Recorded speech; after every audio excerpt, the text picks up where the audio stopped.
Hello everyone, Radhe Radhe. कैसे हैं आप सभी लोग? आई होप आप सब बहुत ही बढ़िया होंगे और आपकी सबकी तैयारी बहुत ही बढ़िया से चल रही होगी। आप सब मन लगाकर बहुत ही अच्छे से और बहुत ही डेडिकेटेड होकर अपनी पढ़ाई कर रहे होंगे। सो गाइस, आज हमारा डे 18 है। हम अपनी टोटल 21 डेज़ के चैलेंज में अपना 17 डेज़ बहुत अच्छे से कंप्लीट कर चुके हैं।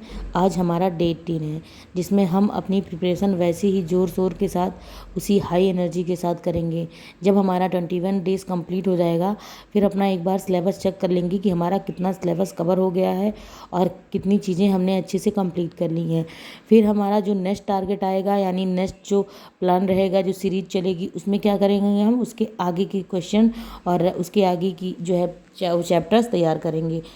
और इससे क्या होगा कि आप देखेंगे आपका ऐसे चैलेंज लेके करते हुए आपके सारे सिलेबस बहुत ही बढ़िया और बहुत ही क्लियरली अच्छे से ख़त्म हो चुके होंगे। और कुछ लोग ऐसे हैं जिनको मैथ्स में बहुत प्रॉब्लम होती है, जिनकी मैथ्स वीक है, जिनको मैथ अच्छा नहीं लगता है और उनको पढ़ना पड़ रहा है। कुछ लोग क्या करते हैं, अपनी टू डू लिस्ट तो बनाते हैं, लेकिन लास्ट में जो सबसे टफ होता है, स्पेशली मैथ वगैरह होता है, सोचते हैं कि रात में पढ़ लेंगे, लास्ट में पढ़ लेंगे, और रात में पढ़ते पढ़ते तक, रात आते आते तक वो उसको स्किप ही कर देते हैं, कहते हैं नेक्स्ट डे पढ़ लेंगे।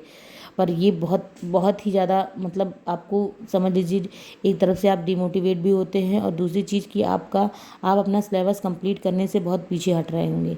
क्या आपको कभी लगता है कि आपने जो टू डू लिस्ट बनाई है आप पूरी तरीके से आप पूरा कर लेते हैं, जिस दिन सारा टिक लगा लेते हैं, तो आपको कितना अच्छा लगता होगा? एक रिवार्ड टाइप का आपको मिलता होगा कि हाँ, हमें बेनिफिट हुआ, हमने पूरा अपना आज का डे कंप्लीट कर लिया।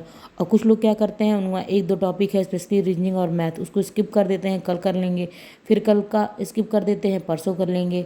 ऐसे ऐसे करके उनका कभी टॉपिक पूरी तरीके से कंप्लीट नहीं हो पाता है। तो आपको भले ही पसंद नहीं है मैथ, या आपको मैथ नहीं अच्छी लगती है, मैथ से आपको प्रॉब्लम है, तो आप क्या करिए, सबसे पहले आप मैथ उठाया करिए। जब आप फ्रेश मूड में हो, जब आपका एकदम स्टडी के लिए आप कि हाँ, अब चल रहा हूँ, बैठ रहा हूँ या बैठ रही हूँ पढ़ने, तो आप सबसे पहले मैथ ही उठाइए। क्योंकि आपका जो वीक पॉइंट है, आप जब सबसे पहले स्टार्ट करेंगे तो बहुत ही इंटरेस्ट के साथ, जैसे हम कोई काम की शुरुआत करते हैं, किसी चीज़ की स्टार्टिंग करते हैं, तो हम बहुत ही मन लगा कर स्टार्ट करते हैं। फिर उसके बाद धीरे धीरे, जब धीरे धीरे टाइम होता जाता है, तो वो चीज़ें थोड़ा उतना इंटरेस्ट कम होता जाता है। ऐसे ही स्टडी में होता है कि आप जैसे 6 से 7 घंटे की पढ़ाई या 3-4 घंटे की पढ़ाई, 5 घंटे की पढ़ाई भी जो लोग कर रहे हैं, वो क्या करते हैं, शुरुआत उठाएंगे जो ईजी चैप्टर होंगे या जो ईजी सब्जेक्ट होंगे, हिंदी उठा लिया या कुछ चीज़ उठा लिया, उसको पढ़ने लगे, उनको मज़ा आ रहा है। तो ऐसा नहीं करना है। आपको सबसे पहले अपने वीक टॉपिक उठाने हैं या वीक सब्जेक्ट उठाने हैं, जो आपके सबसे वीक हैं, आपको लगता है कि मुझसे नहीं होता है या मेरा इसमें इंटरेस्ट नहीं है। तो सबसे पहले जिसका मैथ में नहीं इंटरेस्ट है या मैथ जिसको टफ लगती है, वो सबसे पहले क्या करे, मैथ उठाए, मैथ लगाना शुरू करे। आप बहुत ज़्यादा मत देखिए, 1 से 2 लेक्चर ही देखिए, जितना कर पाइए उतना ही बढ़िया से पहले मन लगाकर मैथ को अपने कंप्लीट कर लीजिए। जब वो कंप्लीट हो जाता है अच्छे से, वो वाला टॉपिक जो आप लेकर बैठे हैं, तभी आप नेक्स्ट सब्जेक्ट उठाइए, इसके पहले नहीं।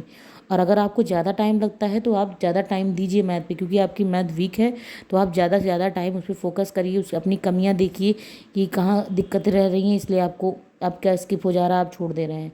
तो इसलिए मैथ सबसे इम्पॉर्टेंट है। अगर आप मैथ में फोकस कर ले जाते हैं, तो वैसे ही आपका 50% कॉन्फिडेंस बूस्ट हो जाता है कि हाँ, मैंने मैथ कर ली है, अब मैं सब कुछ कर सकती हूँ, मैं सारा सब्जेक्ट अच्छे से कर लूँगी, अब मैं कर लूँगा। तो इसलिए आपको सबसे पहले उसी पे अपनी कमांड बनानी है। तो आपको क्या करना है, आज के बाद मॉर्निंग में जब भी आप पढ़ने बैठ रहे हैं, तो सबसे पहले मैथ उठाइए, अपना सिलेबस जो आपने डिसाइड किया उसको पूरा करिए, फिर आगे बढ़िए नेक्स्ट टॉपिक पर। इसलिए मैं आपको, अब मैं भी, मतलब मेरा भी मैथ वीक था, तो मैंने ही यही स्ट्रेटजी अपनाई, इसलिए मैं आपको बता रही हूँ। अगर आपको वीडियो पसंद आती है तो लाइक शेयर सब्सक्राइब करें।